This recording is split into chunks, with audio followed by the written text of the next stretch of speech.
The select online classes में एक बार आपका फिर स्वागत है। मैं डॉक्टर मनोज चौरसिया। आज मैं आपके लिए वर्णमाला से संबंधित जो महत्वपूर्ण परीक्षाओं में पूछे गए प्रश्न हैं उन प्रश्नों को लेकर आया हूं और बेहद ही महत्वपूर्ण प्रश्न हैं। ये प्रश्न हम आपको सॉल्व कराते चलेंगे और उसके बारे में विधिवत व्याख्यात करते चलेंगे कि कैसे कैसे होगा, कैसे कैसे आया, कैसे इसका विकल्प होगा।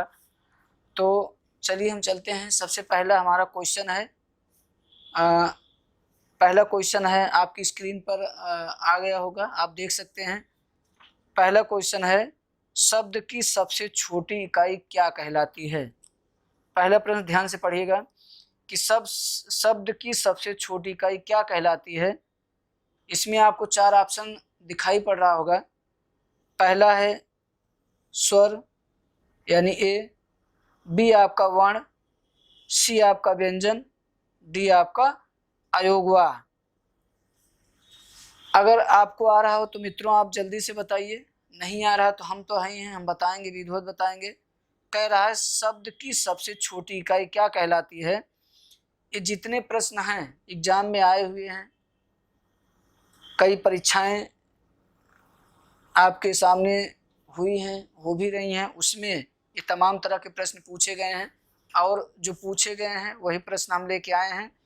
तो इसमें आपका कह रहा है शब्द की सबसे छोटी इकाई क्या कहलाती है। तो मित्रों इसमें आपका जो ऑप्शन है बी, यानी जो ऑप्शन आपका बी है वर्ण, वर्ण यही आपका सही होगा। सबसे पहले हम यहाँ जान लें कि शब्द होता क्या है। तो शब्द आपका होता है, शब्द की परिभाषा निकल के आती है कि वर्णों के सार्थक समूह को शब्द कहते हैं। यानी शब्द, देखिए शब्द आया, जो शब्द है वर्णों के सार्थक समूह को शब्द कहते हैं। और जो हमारी भाषा का निर्माण होता है उसको जरा हम लोग देख लेते हैं कि हमारी भाषा का निर्माण किन किन चीज़ों से होता है। तो सबसे पहले हमको मिलती है ध्वनि, ध्वनि के बाद आपका मिला वर्ण, वर्ण के बाद अक्षर, अक्षर के बाद शब्द, शब्द के बाद पद, पद के बाद पदबंध, फिर उपवाक्य और फिर आपका वाक्य। मित्रों इन्हीं सब चीज़ों से मिलकर हमारी भाषा का निर्माण होता है। यानी अगर आपसे एग्जाम में पूछा जाए वाक्य की सबसे छोटी इकाई क्या है, तो अगर ध्वनि है, वर्ण है, अक्षर है, शब्द है, तब आपको ध्वनि ही मानना है। क्यों? क्योंकि वाक्य की सबसे छोटी इकाई ध्वनि है और शब्द की सबसे छोटी इकाई ध्वनि है, उपवाक्य की सबसे छोटी इकाई ध्वनि है। ध्वनि यानी ध्वनि शब्दों की आधारशिला है जिसके बिना हम शब्द की कल्पना नहीं कर सकते। उसके बाद वर्ण, वर्ण वो है जिसका खंड ना हो। आगे जब हम वर्णमाला पढ़ाएंगे तो आपको विधिवत बताएंगे। अक्षर, अक्षर में आपका एक स्वर अवश्य विद्यमान होता है, लेकिन सामान्यतः वर्ण और अक्षर एक ही हैं। जब हम आपको आगे वर्णमाला पढ़ाएंगे तो वहाँ विधिवत व्याख्या करके बताएंगे। यही बात करें शब्द, यानी वर्णों के सार्थक समूह को शब्द कहते हैं। पद, पद होता क्या है कि जब कोई शब्द वाक्य में प्रयुक्त कर दिया जाता है तो ही आपका पद है। पदबंध, पदबंध जो है डॉक्टर हरदेव बाहरी लिखते हैं कि पदबंध वाक्य का एक भाग तो होता है, अर्थ तो देता है किंतु पूरा अर्थ नहीं देता है, वो आपका पदबंध कहलाता है। उसके बाद उपवाक्य, उपवाक्य जो होता है वो मित्रों वाक्य का एक भाग होता है, वो आपका उपवाक्य, उपवाक्य वाक्य का एक भाग होता है। और ये जो उपवाक्य है वाक्य के ऊपर आश्रित होता है। जैसे हमने कहा राम विद्यालय, राम ने कहा कि मैं क्रिकेट खेलूंगा, अभी हम ब्लैक बोर्ड का इस्तेमाल नहीं कर रहे हैं, राम ने कहा कि मैं क्रिकेट खेलूंगा, तो कि मैं क्रिकेट खेलूंगा ये आपका उपवाक्य है, उपवाक्य है, यानी जो बाद वाला आपका वाक्य होता है वो आपका उपवाक्य होता है। उसके बाद वाक्य, वाक्य भाषा की सार्थक एवं पूर्ण इकाई वाक्य है। तो आपसे सवाल ही पूछा जा रहा है कि शब्द की सबसे छोटी इकाई क्या कहलाती है, तो ना तो मित्रों आपका स्वर है, ना आपका व्यंजन है, ना अयोगवा है, तो आपका शब्द की सबसे छोटी इकाई आपका, इसमें आपका ध्वनि नहीं है, अक्षर नहीं है, तो आपका ये आपका वर्ण है, तो आपका सही विकल्प वर्ण होगा। उसके बाद दूसरे प्रश्न पे हम चलते हैं। दूसरा प्रश्न कह रहा है कि भाषा की मूल इकाई क्या है, भाषा की मूल इकाई क्या है। तो भाषा की मूल इकाई देखिए, चार ऑप्शन आपको मिल रहा है। पहला आपका ए अक्षर, बी ध्वनि, सी आपका संकेत, डी आपका वर्ण माला। यानी भाषा की मूल इकाई, देखिए मित्रों भाषा की मूल इकाई ध्वनि आपका जो है वो मूल है, यानी ध्वनि शब्दों की आधारशिला है। इसके पहले भी हम पहले वाले में हम व्याख्या करके आपको बताए कि ध्वनि शब्दों की आधारशिला है, जिसके बिना शब्द की कल्पना नहीं की जा सकती। उसके बाद फिर बात आती है वर्ण की, यानी वर्ण होता है जिसका खंड ना हो। तो जो भाषा की मूल इकाई है वो ध्वनि है, ना कि वर्ण है। आपका संकेत, संकेत यहाँ हो ही नहीं सकता। वर्णमाला डी आपका है, तो वर्णमाला आपका वो होता है कि वर्णों के व्यवस्थित समूह को वर्णमाला कहते हैं। यहाँ आपकी मूल की बात करें तो मूल आपका ध्वनि है। जैसे हमने कहा का, का, का, एक शब्द से हम आपको समझा दे रहे हैं। जैसे हमने कहा राम, राम, मित्रों राम एक शब्द है, राम एक शब्द है। जैसे हमने कहा राम, राम, तो राम एक क्या निकल रहा है, राम में हमको दो ध्वनि मिल रही है, यानी र, र और मा। तो कितनी ध्वनि मिली, दो, राम, राम, राम। तो सबसे पहले क्या मिल रही है, सबसे पहले ध्वनि, यानी ध्वनिते ध्वनि, आनंदवर्धन 9वीं शताब्दी ध्वन्यालोक, ध्वन्यालोक परिभाषा लेके आते हैं, यानी ध्वनिते ध्वनि। जैसे हमने कहा राम, राम, तो रा म, तो हमको दो ध्वनि मिली। तो वही कह रहे हैं भाषा की जो मूल इकाई है वो क्या है, ध्वनि है, वर्ण हो ही नहीं सकती। राम हमको दो दो अक्षर मिला, यानी दो ध्वनि मिली, पहले सॉरी रा और मा दो ध्वनि मिली। उसके बाद इसका जब हम खंड करेंगे तो रा धन आ, धन मा और धन आ, रा, इसका जो है वर्ण विच्छेद हुआ। वर्ण विच्छेद हम आपको विधिवत बताए थे, जाके पहले आप इसके पहले जो आपको वीडियो मिली थी उसमें आप जाके देख सकते हैं कि कैसे वर्ण विच्छेद किया जाता है। उसमें हमने आपको विधिवत सिखाया था कि वर्ण विच्छेद कैसे किया जाता है, कितने रूपों में किया जाता है, वर्ण विच्छेद की परिभाषा। तो आप पिछले वीडियो में जाके विधिवत देख सकते हैं। तो जब हम राम का वर्ण विच्छेद करेंगे तो रा ये आपका वर्ण है, बड़ा आ ये आपका वर्ण और अक्षर दोनों है, मा ये आपका वर्ण है, छोटा आ ये आपका वर्ण और अक्षर दोनों है। वर्ण वो होता है जिसका खंड ना हो। अब इसका खंड होगा, नहीं होगा। उसके बाद आ ये आपका वर्ण और अक्षर दोनों है, अब इसका खंड होगा, नहीं होगा। मा इसका खंड होगा, नहीं होगा। आ इसका खंड होगा, नहीं होगा। अब रा धन आ, मा धन आ, र मा, यही मित्रों आपका अक्षर हो जाता है। नियमता आपका ये अक्षर हो जाएगा और ये आपका अक्षर हो जाएगा। क्यों, क्योंकि अक्षर में आपका एक स्वर अवश्य विद्यमान होता है। ये आपका अक्षर हो गया, ये आपका अक्षर हो गया, ये आपका वर्ण है, आपका वर्ण और अक्षर दोनों है, ये आपका वर्ण है, ये आपका वर्ण और अक्षर दोनों है। यानी जितने भी स्वर हैं वो आपके वर्ण और अक्षर दोनों हैं। सामान्यतः आगे चल के विद्वान लोग कह देते हैं कि भैया जो वर्ण और अक्षर सामान्यतः एक ही चीज है। जब हम छंद पढ़ेंगे तो वहाँ हम अक्षर की बात नहीं करते हैं, हम वहाँ वर्ण की बात करते हैं, यानी वर्णिक और मात्रिक छंद की बात करते हैं, तो आगे चल के विद्वान कर देते हैं कि जो वर्ण है, वर्ण और अक्षर सामान्यतः एक ही है, लेकिन जब आपसे कोई पर्टिकुलर पूछे कि भैया वर्ण और अक्षर में हमको अंतर बता दीजिए, तो आप ये र है, यानी वर्ण, वर्ण वो होता है जिसका खंड ना हो। इसका खंड होगा? नहीं होगा। इसका खंड होगा?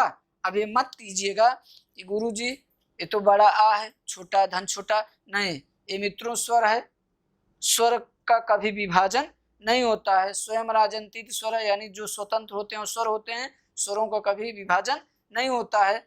म, अब इसका खंड नहीं होगा, ए इसका भी खंड नहीं होगा।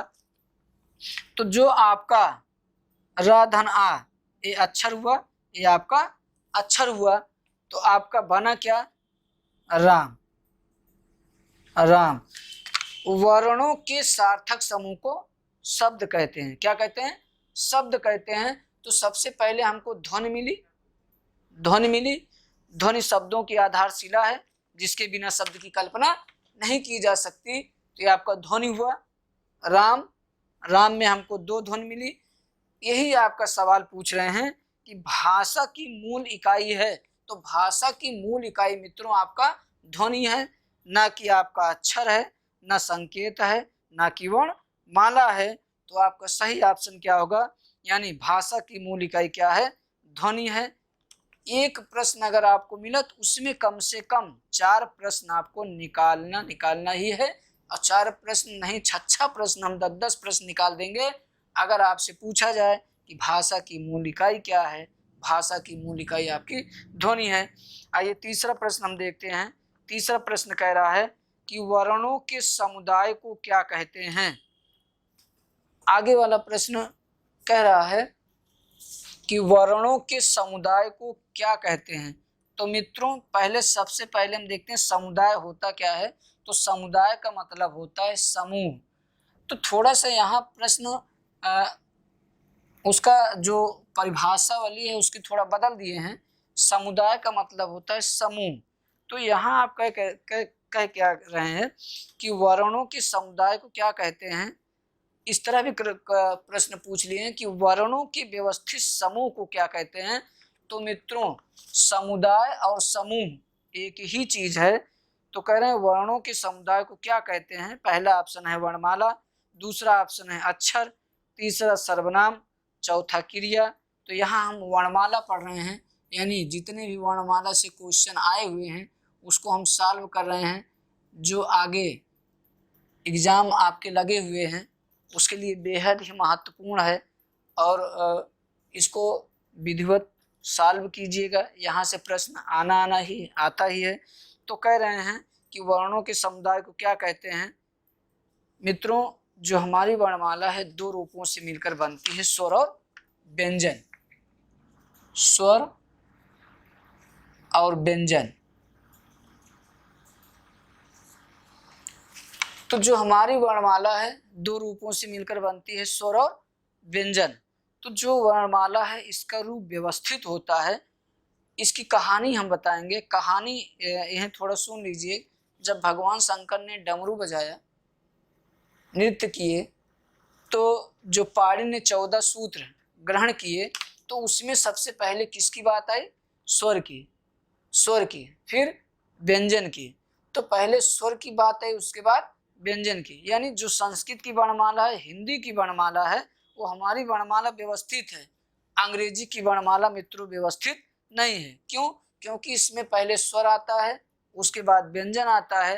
तो यही आपसे कह रहे हैं कि जो आपका वर्णों के समुदाय, तो वर्णों के समुदाय यानी वर्णों के व्यवस्थित समूह को वर्णमाला कहते हैं। तो हमारी वर्णमाला व्यवस्थित है, स्वर और व्यंजन। तो इसका सही ऑप्शन होगा, यानी वर्णों के समुदाय को क्या कहते हैं? आपका कहते हैं वर्णमाला। तो आपका ये आंसर सही होगा, ना कि अक्षर होगा, ना आपका सर्वनाम होगा, ना आपकी क्रिया होगी। तो आपका सही आंसर होगा वर्णमाला। फिर आगे पूछते हैं कि वर्णमाला किसे कहते हैं। वर्णमाला किसे कहते हैं। तो पहला आपका ऑप्शन है शब्द समूह को, शब्द गणना को, वर्ण समूह को, व्यवस्थित वर्ण समूह को। देखिए चौथा ऑप्शन देखिए, व्यवस्थित वर्ण समूह को। इसके पहले भी हम चर्चा कर दिए थे कि जो हमारी वर्णमाला है वो व्यवस्थित है। वर्णमाला यानी वर्णों के व्यवस्थित समूह को वर्णमाला कहते हैं। हमको वर्णमाला में दो चीजें मिलती हैं, स्वर और व्यंजन। तो जो हमारी वर्णमाला है वो क्या है, व्यवस्थित है, अव्यवस्थित नहीं है। तो यही कह रहे हैं कि वर्णमाला किसे कहते हैं, तो वर्णमाला यानी वर्ण आपका व्यवस्थित वर्ण समूह को वर्णमाला कहते हैं। चौथा ऑप्शन इनका सही होगा, यानी डी वाला। अगला प्रश्न देखते हैं कि हिंदी भाषा की कुल वर्ण लिपियां हैं। हिंदी भाषा की कुल वर्ण लिपियां हैं। देखिए जो हमारी लिपि है मित्रों वो देवनागरी लिपि है और हिंदी वर्णमाला में कुल 52 आपकी वर्ण लिपियां हैं। थोड़ा इसको हम शार्ट में व्याख्यात करेंगे संक्षिप्त में, यानी जो हिंदी वर्णमाला में कुल 52 लिपियां हैं और इसमें आपका 11 स्वर है, 11 स्वर है, 2 अयोगवा है, 33 व्यंजन है, 33 व्यंजन, 4 संयुक्त व्यंजन,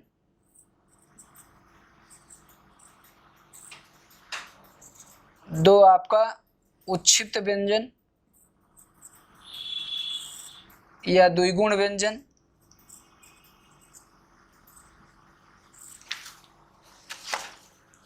जोड़ लीजिए 11, 2 13, 13, 13 और 33 आपका हो गया 46, 4 50 और 2 52। यानी हिंदी वर्णमाला में कुल जो वर्णों की संख्या है वो कितनी है, यानी 52, 52। तो जो हमारी वर्णमाला है वो 2 रूपों से मिलकर बनती है, स्वर और व्यंजन। 11 स्वर, 2 अयोगवा, 33 व्यंजन, 4 संयुक्त व्यंजन और 2 उच्छिष्ट और 2 गुण। तो कुल मिला के कितने हुए, 52। तो यही कह रहा है हिंदी भाषा की कुल वर्ण लिपियां हैं। तो हिंदी भाषा की कुल वर्ण लिपियां आपकी 52 हैं, यानी इसका आंसर आपका सी सही होगा। अगला प्रश्न देखते हैं कि हिंदी में ध्वनियां कितनी प्रकार की होती हैं। बार बार हम वही चिल्ला के रख रहे हैं कि बार बार हम वही बता रहे हैं कि हिंदी भाषा में ध्वनियां कितनी प्रकार की होती हैं। तो मित्रों हिंदी भाषा में ध्वनियां 2 प्रकार की होती हैं। जो आपकी ध्वनि है स्वर और व्यंजन, यानी पहली ध्वनि स्वर मिली और दूसरी आपकी व्यंजन। यही ध्वनियां हैं। जब ये सवाल आया था तो बच्चे बड़े कंफ्यूज हो गए थे, सर ये कहाँ से आ गया, कैसे आ गया। तो मित्रों 2 ध्वनि मिली, स्वर और व्यंजन, यही आपकी 2 ध्वनियां हैं। तो हिंदी वर्णमाला की 2 ध्वनियां हैं, स्वर और व्यंजन। स्वयं राजन्तेति स्वरा जो स्वतंत्र हैं वो स्वर कहलाते हैं। हिंदी में स्वरों की संख्या 11। व्यंजन यानी व्यंजन वे होते हैं जो स्वरों की सहायता से बोले जाते हैं। हिंदी में व्यंजनों की संख्या 33। यही 2 ध्वनि है, स्वर और व्यंजन। तो इसका आपका जो आंसर है वो आपका सही होगा, यानी हिंदी में ध्वनियां कितने प्रकार की होती है, तो हिंदी में ध्वनियां 2 प्रकार की होती हैं।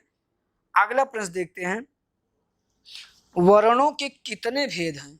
वर्णों के, देखिए नेक्स्ट प्रश्न देखिए, वर्णों के कितने भेद होते हैं। तो आपकी जो ध्वनि है स्वर और व्यंजन, स्वर भी आपका वर्ण है और आपका व्यंजन भी वर्ण है।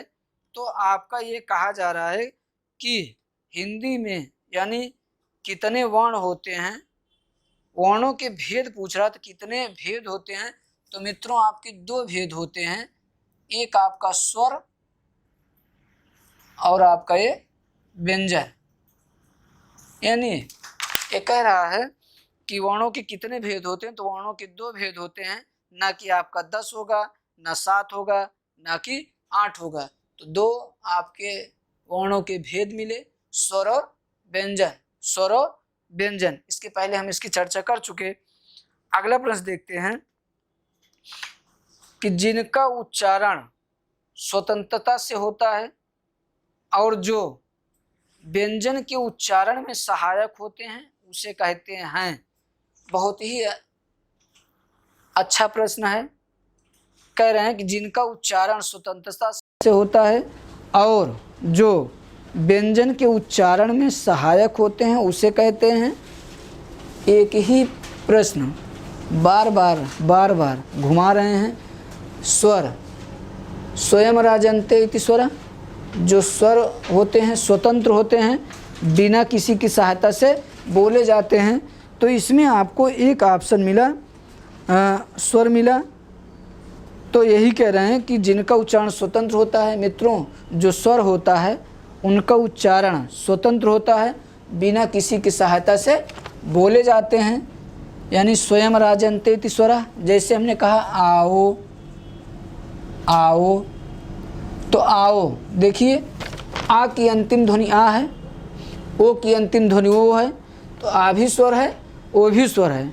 आओ आओ, तो बताइए किसी की सहायता से बोले जा रहे हैं? नहीं बोले जा रहे हैं। ज़रा इससे मिलता जुलता एक हम व्यंजन का उदाहरण ले रहे हैं। हमने कहा जाओ जाओ, तो देखिए इसमें आपका जा क्या है? स्वर है, व्यंजन व्यंजन है, ये क्या है? स्वर है। तो जाओ, तो जरा इसको हम वर्ण विच्छेद इसका करेंगे। तो जा हलंत अ धन ओ, तो देखिए जो आपका जा व्यंजन है, तो जो व्यंजन होते हैं वो किसकी सहायता से बोले जा रहे हैं? स्वरों की सहायता से। तो यहाँ आपका सवाल क्या कह रहा है कि जो स्वतंत्र होते हैं, यानी जो स्वतंत्र उच्चरित होते हैं, वो कहलाते क्या हैं? यही आप समझिए इसका मतलब वो कि जो स्वतंत्र होते हैं वो स्वर होते हैं, और जो व्यंजन होते हैं वो स्वरों की सहायता से बोले जाते हैं। जा, तो जा में आ निकला, तो जो व्यंजन है वो स्वरों की सहायता से बोले जाते हैं। लेकिन जो आपका स्वर है वो स्वतंत्र होता है, वो किसी की सहायता से बोला नहीं जाता है। आपका यही कह रहे हैं कि जिनका उच्चारण स्वतंत्रता से होता है और जो व्यंजन के उच्चारण में सहायक होते हैं उसे क्या कहते हैं? तो मित्रों उसे स्वर कहते हैं। ये आपका यही ऑप्शन सही होगा, यानी व्यंजन के उच्चारण में सहायक होते हैं। तो व्यंजन के उच्चारण में देखिए आ, तो व्यंजन के उच्चारण में कौन सहायक हो रहा है? स्वर ही तो सहायक हो रहा है। तो आपका सही आंसर होगा स्वर। अगला प्रश्न देखते हैं। हिंदी वर्णमाला में स्वरों की संख्या ... है, रिक्त स्थान की पूर्ति करें। आपका 11, 10, 9, 13। बड़े आसान सवाल हैं, यानी पूछ रहा है कि हिंदी में स्वरों की संख्या कितनी है। तो हिंदी में मित्रों स्वरों की संख्या आपकी 11 है। कुल की बात नहीं कर रहा है। एक बार क्या हुआ, एक ही बार ये प्रश्न आपका आया है कि हिंदी में कुल स्वरों की संख्या 13 है। ये कहीं BHU में आ गया था, बनारस हिंदू विश्वविद्यालय, वहाँ शायद एक बार एक प्रश्न पूछा गया, यहीं से विवाद हो गया कि हिंदी में कुल स्वरों की संख्या। अगर मित्रों कुल स्वरों की संख्या पूछता है तब तो आप 13 मारिएगा, लेकिन अगर हिंदी में स्वरों की संख्या पूछता है तब 11 मारिएगा, क्योंकि आयोग ये मान चुका है। वैसे हिंदी TGT PGT में ऐसे सवाल नहीं आते हैं। वहाँ अगर कुल भी पूछ लेता है, हिंदी में कुल स्वरों की संख्या, पहली बात तो इस तरह के सवाल विवादित हैं, पूछा भी नहीं जाता है। अगर वहाँ पूछा जाता है हिंदी में स्वरों की संख्या तो 11, अगर कुल स्वरों की संख्या पूछा जाता है तो हम लोगों की मजबूरी है, लगाना पड़ता है। तो हिंदी में कुल स्वरों की संख्या 13, लेकिन हिंदी में स्वरों की संख्या 11। ये ध्यान रखिएगा, ना कि 9 है। हाँ, संस्कृत में स्वरों की संख्या 9 होती है, हिंदी में स्वरों की संख्या 11 होती है। और जो 13 ऑप्शन है, अगर यहाँ पे कहा गया होता कि हिंदी में कुल स्वरों की संख्या ... है, तब आपको वहाँ 13 करना पड़ता, आप यहाँ 11 कीजिएगा।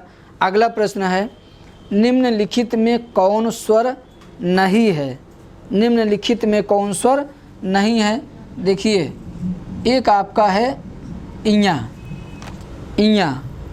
तो मित्रों ये इया जो है वो व्यंजन है, ये आपका स्वर नहीं है, आपका छोटा स्वर है, छोटऊ स्वर है। उसके बाद इस ए स्वर है, इया आपका व्यंजन है जिसका उच्चारण कहाँ से होता है, यानी च, छ, जा, झा, इया। इच ऐसा नाम तालु, यानी अगर पूछा जाए इया का उच्चारण स्थान, तो इया का उच्चारण स्थान नाक से भी होता है और तालु से भी होता है, क्योंकि जो इसका पाणिनि सूत्र लेके आते हैं, यानी इच ऐसा नाम तालु, चवर्ग, च, छ, जा, झा, इया, इया, इया, इया। अगर ऑप्शन आपको मिलेगा तालु और नासिक, तो आपको तालु और नासिक मानना है। अगर उसमें से कोई एक ऑप्शन मिले, या तो नाक मिले, तालु मिले, तो मित्रों तालु और नाक तो दोनों से होता है, लेकिन उसमें से आपका अगर नाक है तो नाक मारिएगा, अगर नाक न रहे तालु है तब आप तालु मारिएगा, अगर नासिका और तालु दोनों है तो आप दोनों कीजिएगा। उच्चारण स्थान आगे विधिवत पढ़ाएंगे, खूब पढ़ा देंगे। अगला प्रश्न कह रहे हैं कौन स्वर नहीं है। बड़े आसान सवाल हैं। कौन स्वर नहीं है? जो आपका बा है व्यंजन है, व्यंजन है। क्यों? क्योंकि जो व्यंजन होते हैं वो स्वरों की सहायता से बोले जाते हैं। ये आपका पूर्ण रूपेण व्यंजन है, ये आपका स्वर है, ये पूर्ण रूपेण व्यंजन है, ये आपका स्वर है, ये आपका बा है। तो आपका जो छोटा है स्वर है, छोटा ऊ जो है स्वर है, ये आपका स्वर है। अगला प्रश्न देखते हैं। अगला प्रश्न कह रहा है कि निम्नलिखित में से कौन सा मूल दीर्घ स्वर नहीं है। देखिए बहुत ही इम्पोर्टेंट ये आपका प्रश्न है, कई बार पूछा गया है। जितने प्रश्न आपके हैं ये मित्रों एग्जाम में पूछे हुए हैं और यहाँ से प्रश्न आना ही आता भी है। कह रहे हैं निम्नलिखित में से कौन सा मूल दीर्घ स्वर नहीं है। तो कह रहे हैं मूल, इसको जरा हम विधिवत आपको समझा दे रहे हैं। देखिए ये कह रहे हैं बड़ा, बड़ी, बड़ऊ, ओ। तो कह रहे हैं मूल दीर्घ स्वर नहीं है। एक जो आपका प्रश्न है इसमें देखिए हम कई प्रश्न आपको निकाल के दिखाते हैं। देखिए एक आपका होता है जब हम आपको पढ़ाएंगे कि स्वर और व्यंजन के भेद, स्वर और व्यंजन के भेद, तो वहाँ हम स्वर का जो वर्गीकरण करेंगे, स्वरों का वर्गीकरण करेंगे, तो उसमें आपको हम एक वर्गीकरण दिखाएंगे उत्पत्ति के आधार पर स्वर के भेद। ये जरा हम दिखा दे रहे हैं आपको। उत्पत्ति, उत्पत्ति के आधार पर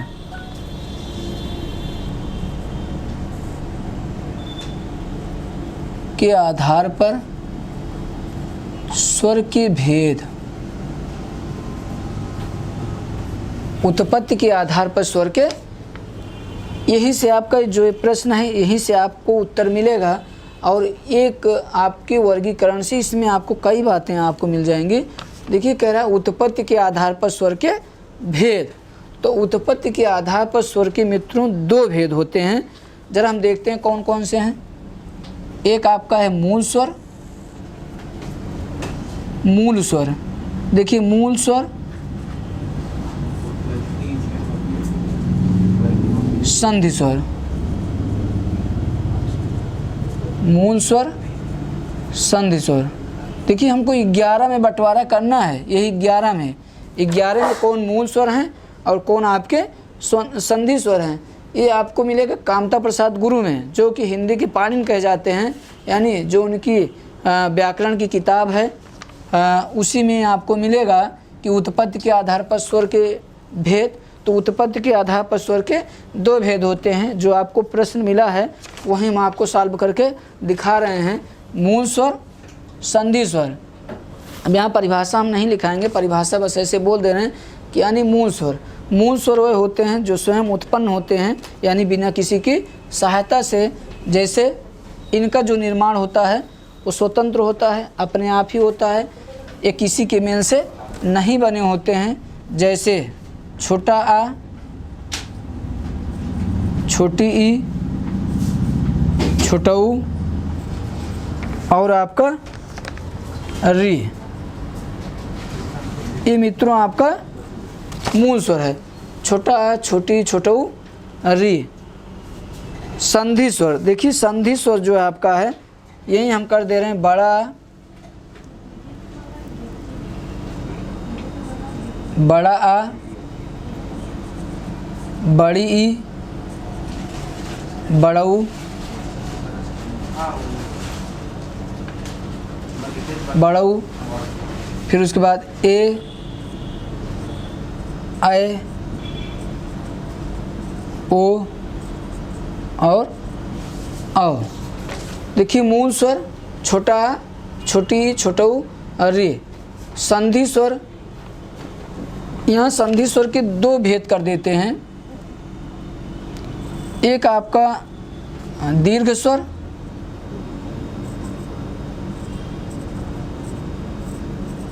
दीर्घ स्वर, और ये आपका संयुक्त स्वर। देखिए मित्रों, संधि का मतलब होता है जोड़। जोड़ यानी एक क्या है, ये जोड़ है, किसका जोड़, हड्डियों का जोड़। तो हम यहाँ हड्डियों का जोड़ नहीं करेंगे, यहाँ हम वर्णों का जोड़ करेंगे। तो जो हमको मिला बड़ा, तो जो बड़ा आ का निर्माण है, कहीं ना कहीं इसका जो निर्माण है किसी से मिलकर ही हुआ है, इसी वजह से इसको नाम दे दिए संधि स्वर। संधि का मतलब जोड़ यानी स्वर, तो कहीं ना कहीं ये स्वर का स्वर के मेल से ही निर्माण हुआ है।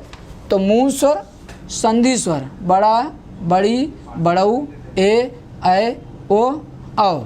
अब देखिए इसके दो भेद कर देते हैं, दीर्घ स्वर, संयुक्त स्वर, दीर्घ स्वर, संयुक्त स्वर।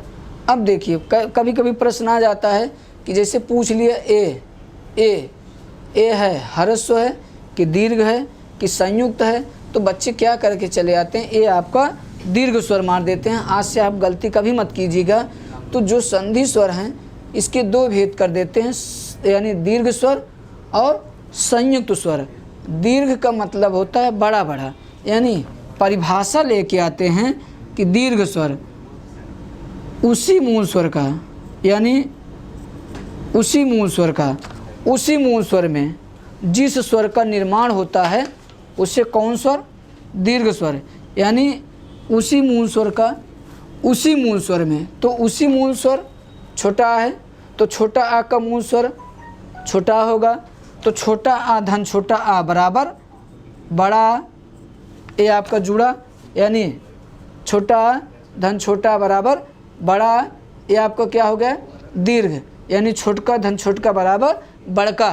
तो छोटा आ धन छोटा बराबर बड़ा। मित्रों संधि में वहाँ हो सकता है कि छोटा आ धन बड़ा आ बराबर आपका बड़ा आ तो हो जाएगा, लेकिन यहाँ जो कामता प्रसाद गुरु परिभाषा लेके आते हैं वो ये कहते हैं कि मूल स्वर का उसी मूल स्वर में मिलाने से। तो देखिए छोटा आ का मूल स्वर बड़ा थोड़ी है, तो जो छोटा आ है इसका मूल क्या है, छोटा है। तो मूल स्वर का देखिए, इनकी परिभाषा पे जाइए। परिभाषा में हम आपको क्वेश्चन पेपर सॉल्व करा रहे हैं, ना कि हम यहाँ आपको परिभाषा लिखा रहे हैं। परिभाषा जब हम आपको वर्णमाला पढ़ाएंगे तो हम आपको विधिवत पढ़ाएंगे, ठीक। तो कह रहे हैं मूल स्वर का उसी मूल स्वर में मिलने से जिस स्वर का निर्माण होता है। अब यहाँ छोटा धन छोटा बराबर छोटी नहीं होगा, क्यों, क्योंकि इसका निर्धारण कौन करता है, पाणिनि करते हैं कि भैया इसके लिए एक सूत्र लेके आते हैं, हम आपको वहाँ बताएंगे उच्चारण स्थान में, अकुह विसर्जनीय नाम कंठा। यानी अब बच्चे क्या करते हैं, जैसे आप प्राइमरी में जाएंगे पढ़ाएंगे तो कहते हैं बताओ कि छोटा धन छोटा है, तो बच्चे जल्दबाजी में क्या कहें, गुरुजी बड़ी होगा। नहीं मित्रों, बड़ी नहीं होगा, क्यों, क्योंकि छोटा आ का उच्चारण कंठ है, तो बड़ा आ का भी उच्चारण स्थान क्या होना चाहिए, कंठ ही होना चाहिए, ना कि आपका तालु होना चाहिए। क्यों, क्योंकि जो छोटी है उसका उच्चारण स्थान क्या है, तालु है। तो उच्चारणगत स्थानीय यानी उच्चारण स्थान क्या होना चाहिए, समान होना चाहिए, असमान नहीं होना चाहिए। तो छोटा का उच्चारण कंठ, छोटा का उच्चारण कंठ, तो छोटका धन छोटका मिलकर क्या हो जाएगा, बड़का हो जाएगा। तो आपका जो यहाँ पे आना चाहिए वो इसका उच्चारण स्थान समान होना चाहिए। अब छोटा धन छोटा बराबर बड़ी नहीं होगा, क्यों? उच्चारण स्थान असमान है। तो यही कह रहे हैं उसी मूल स्वर का उसी मूल स्वर में मिलाने से जिस स्वर का निर्माण होता है उससे कौन स्वर? दीर्घ स्वर। उसके बाद कह रहे हैं छोटी धन छोटी, ये देखिए छोटी धन छोटी बराबर बड़ी।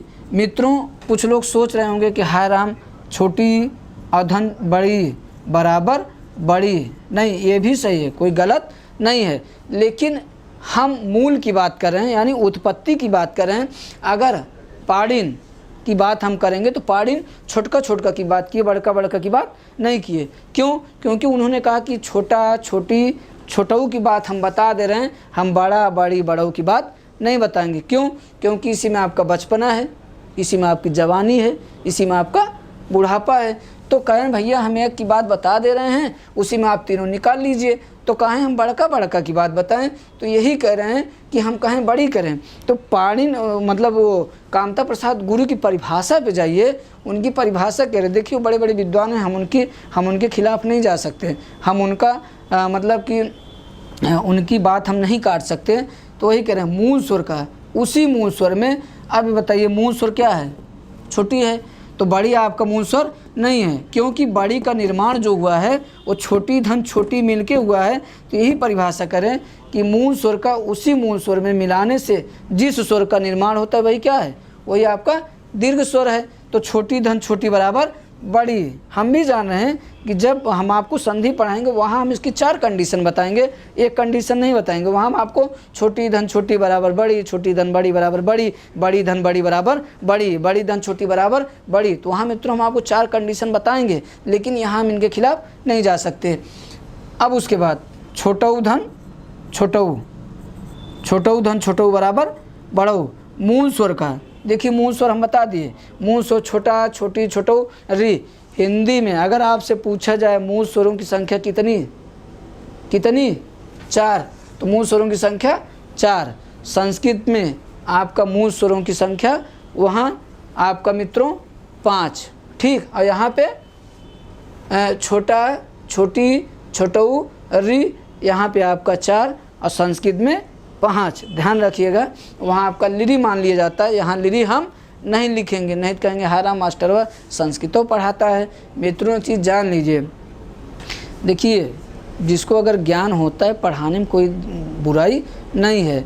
अगर हम संस्कृत की चर्चा कर दिए तो यूपी टेट वाले बच्चे हैं और एग्ज़ाम हैं, अगर जा रहे हैं आप पढ़ाएं, भविष्य में आप टीचर बन गए, कोई बच्चा अगर आपसे पूछ लिया तो क्या गलत है वो कि गुरुजी अच्छे बताइए हिंदी में कितने होते हैं मूल स्वर? तो हिंदी में 4। और वहीं कोई बच्चा पूछ लिया संस्कृत में मूल स्वर कितने होते हैं? तो संस्कृत में 5। उसको आप डांट के बैठाएंगे नहीं, ये आपकी ज्ञान की कहीं ना कहीं कमी परिलक्षित होती है, बुरा मत मानिएगा।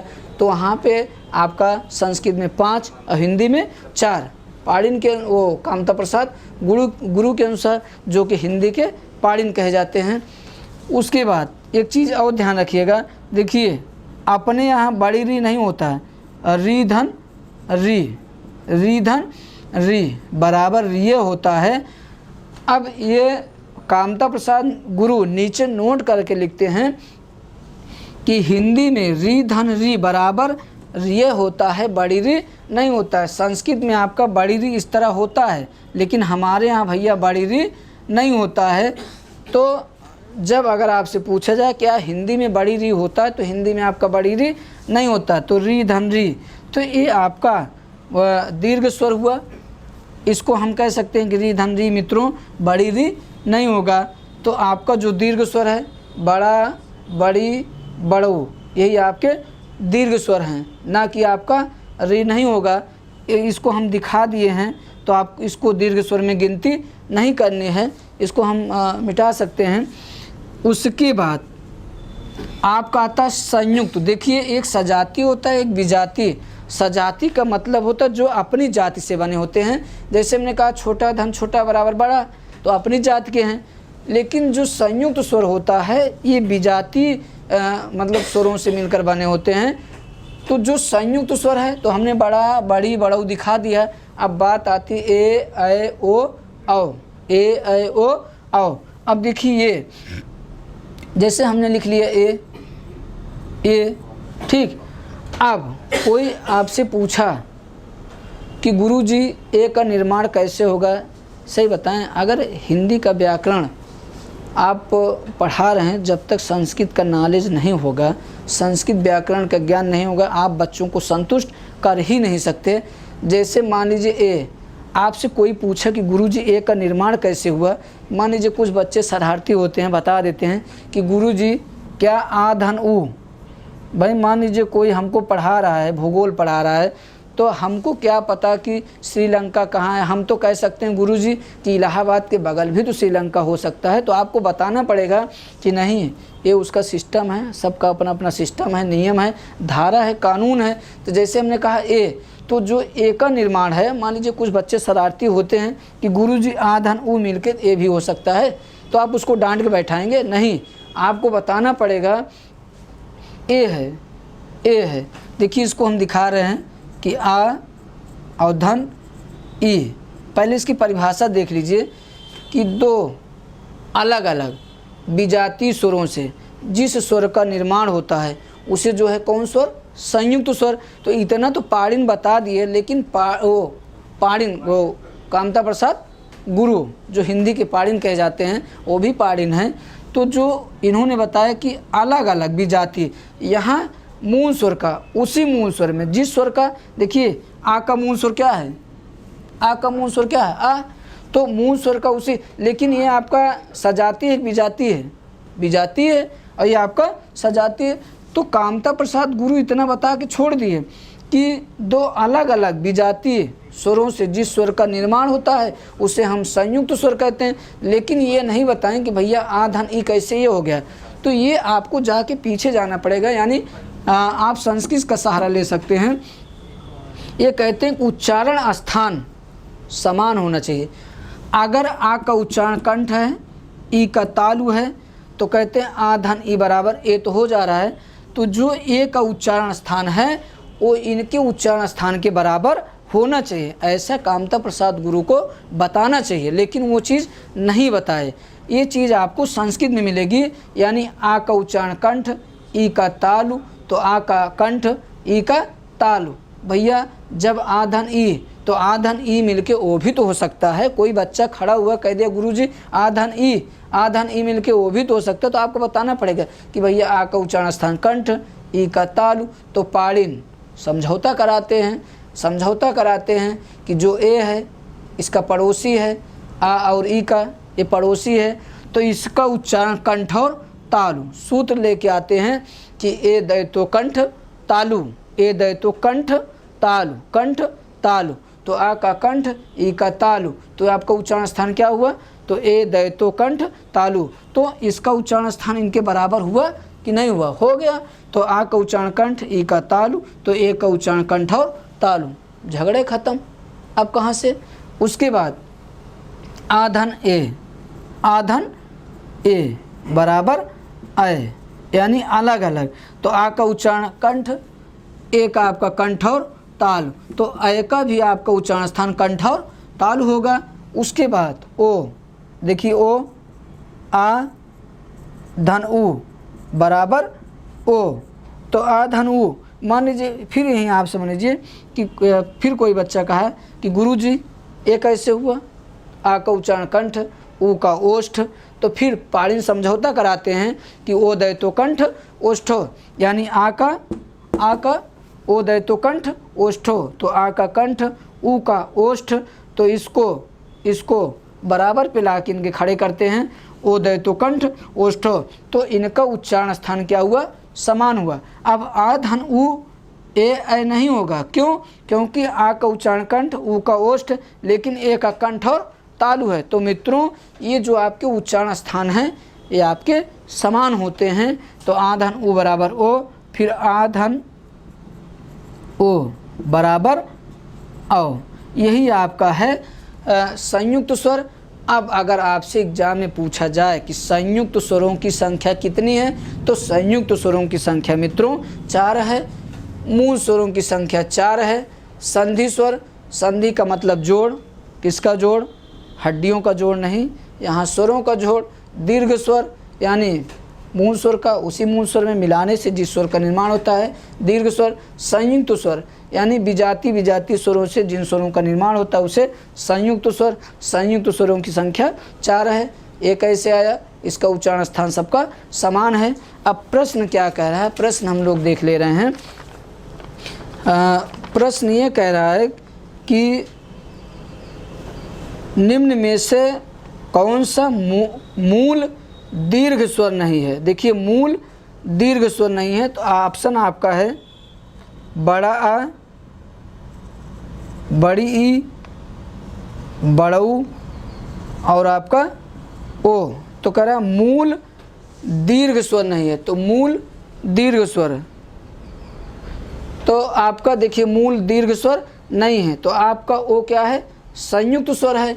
और ये आपका क्या है, दीर्घ स्वर यानी बड़ा, बड़ी, बड़ो। तो जो आपका ओ है ये आपका मूल दीर्घ स्वर नहीं है, ये आपका संयुक्त स्वर है। तो नहीं पूछ रहा है। एक चीज़ और ध्यान रखिएगा, हाँ नहीं ज़रूर पढ़िएगा। इसी में बच्चे बहुत गलती करके चले आते हैं, नहीं पढ़ते हैं।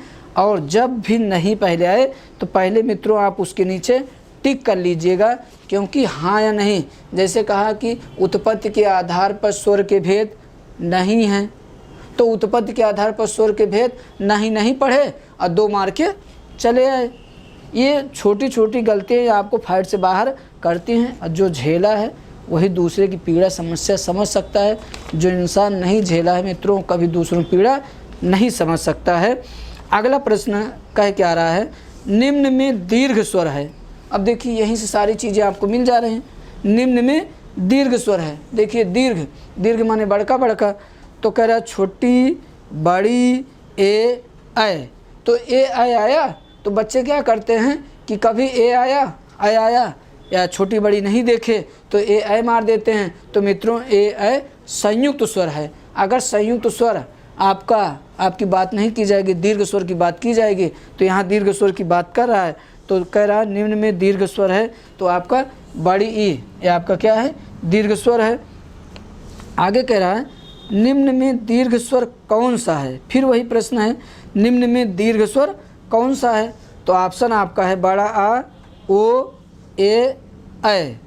बड़ा आ, ओ, ए, ऐ। तो आपका बड़ा क्या है, दीर्घ स्वर है। फिर आगे अगला प्रश्न कह रहा है निम्नलिखित में से कौन सा मूल संयुक्त स्वर है। देखिए बहुत ही अच्छा प्रश्न है, निम्नलिखित में से कौन सा मूल संयुक्त स्वर है।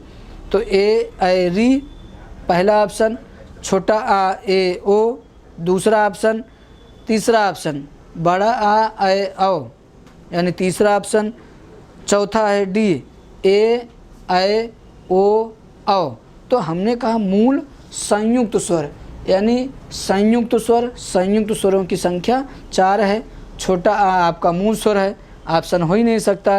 री आपका मूल स्वर है, हो ही नहीं सकता। बड़ा आ आपका दीर्घ स्वर है, हो ही नहीं सकता। तो जो आपका लास्ट वाला यानी डी है, ए, ऐ, ओ, औ, ये आपका संयुक्त स्वर है। अगला प्रश्न है मात्रा के आधार पर स्वर कितने प्रकार के होते हैं। मात्रा के आधार पर देखिए विवादित तो कह सकते हैं, विवादित है भी, यानी मात्रा के आधार पर कहा जा रहा है। तो भोलानाथ तिवारी पढ़िएगा, अगर हो आप लोग, किताबें नहीं होगी तो कहाँ पढ़ेंगे। तो वह कह रहे हैं कि मात्रा के आधार पर जब आप कंपटीशन वाली किताब हल करेंगे तो उसमें दिया है कि समग्रता के आधार पर अगर पूछा जाए तब तो आप 3 मारिएगा। अगर पूछा जाए हिंदी वर्णमाला में तो हिंदी वर्णमाला में भैया 2 ही होता है। तो मात्रा के आधार पर आपका 2 होता है। होता क्या है, एक आपका होता है देखिए ह्रस्व, दीर्घ और प्लुत। बड़ी बड़ी विडम्बनाएँ होती है कि आयोगों जो कुछ मान लेता है हम लोग मानने पड़ता है। अगर आयोग कह दिया आम है तो आम है। अभी इसमें देखिए बड़ी मज़ेदार विषय हम आपको बता रहे हैं कि पूछा गया था कि नाथ संप्रदाय के प्रवर्तक हिंदी वाले बेचारे क्या करें। हिंदी वाले गोरखनाथ लगाएंगे और हिस्ट्री वाले क्या लगाएंगे, मच्छिंदर लगाएंगे। और कोर्ट कहे भैया भागो तुम, तो हमसे इससे विवाद से इसमें पढ़ना नहीं है, तो क्या करेंगे। तो वही कह रहा है कि देखिए मात्रा के आधार पर अगर टीजीटी पीजीटी वाले हैं तो जब भोलानाथ तिवारी पढ़ेंगे पेज नंबर 100 पे जाके देखिएगा, हम चैलेंज नहीं कर रहे हैं, जाके आप देखिएगा मात्रा के आधार पर स्वर के 2 भेद हैं। अब आयोग क्या माना, आयोग क्या माना, 3 माना। तो जो आयोग मान रहा है वही हम मानेंगे, हमको देश भर के पचड़ा में नहीं पढ़ना है। तो आयोग कह रहा है कि भैया हम 3 मानेंगे, ये आपका बचपना है, ये जवानी है, ये आपका बुढ़ापा है। ये बचपना है, बचपना है, ये आपकी जवानी है, ये आपका बुढ़ापा है। तो ये कह रहे हैं कि मात्रा के आधार पर, तो मित्रों मात्रा के आधार पर 3 ह्रस्व दीर्घ पुलुत। समग्रता के आधार पर यानी वर्णमाला, या अगर वर्णमाला की बात करें हिंदी वर्णमाला में मात्रा के कितने भेद हैं मात्रा के आधार पर, तो आपके 2 होंगे। लेकिन समग्रता तो वहाँ ऐसी कोई बात नहीं पूछी गई, यहाँ केवल पूछा जा रहा मात्रा के आधार पर स्वर के 3 भेद। तो इसका आंसर 3 लगाइएगा। अगला प्रश्न है वर्ण तालिका के अनुसार ह्रस्व दीर्घ और पुलुत क्या हैं। तो ह्रस्व दीर्घ और पुलुत ये मित्रों आपके स्वर हैं, ये क्या हैं, स्वर हैं। छोटका छोटका बड़का, उसके बाद जैसे ओम, ओम ये आपका पुलुत है, ये आपका छोटा, अभी हमने ह्रस्व की बात की, उसके बाद दीर्घ की बात की, पुलुत जैसे ओम, त्रिमात्रिक स्वर। ठीक, आगे विधिवत चर्चा करेंगे। आगे अगला प्रश्न है स्वर, तो इसमें आपका जो होगा स्वर होगा, व्यंजन होगा, मात्रा विसर्ग, तो इसमें आपका संयम स्वर स्वर होगा। उसके बाद स्वर ध्वनि प्रकार हैं, तो स्वर ध्वनि यानी 3 प्रकार के ह्रस्व दीर्घ पुलुत, ये आपके 3 प्रकार के हैं, ह्रस्व दीर्घ पुलुत। अगला प्रश्न बेहद ही महत्वपूर्ण है, जिह्वा के लास्ट प्रश्न है, जिह्वा के आधार पर स्वर कितने प्रकार के होते हैं। तो जिह्वा के आधार पर स्वर 3 प्रकार के होते हैं, आपका अग्रस्वर, अग्रस्वर,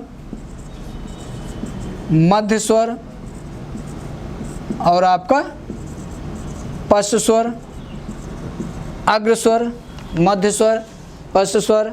मित्रों मज़ा आ रहा हो तो आप शेयर कर दीजिए, लाइक कर दीजिए, और हम लोग जल्द से जल्द ऑनलाइन आने वाले हैं। ऑनलाइन तो पढ़ाने में बड़ी मज़ा आती है। ये तो अभी हाईलाइट है, कहानी के अंदर कहानी छिपी है। हम आप लोगों को बहुत कुछ सिखाएंगे, जो हमारी फैकल्टी है बेस्ट फैकल्टी है। और जो आपको वीडियो ये जारी किया जा रहा है, अच्छी अच्छी चीज़ें आपको मिल रही हैं। आप जाके हमारे द सिलेक्ट ऑनलाइन क्लासेज में जाके आप सर्च मार के देख सकते हैं। आपको हिस्ट्री से संबंधित, मैथ से संबंधित अच्छी अच्छी वीडियो आपको मिल रही हैं, बहुत ही अच्छी अच्छी जानकारियाँ आपको दी जा रही हैं मित्रों।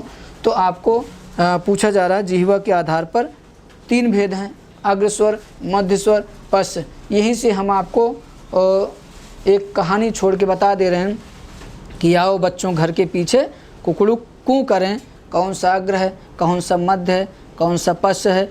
तो आओ बच्चों घर के पीछे कुकड़ू कूँ करें। इसकी कहानी अगर जाननी हो तो आगे हमारा इंतज़ार कीजिएगा। धन्यवाद।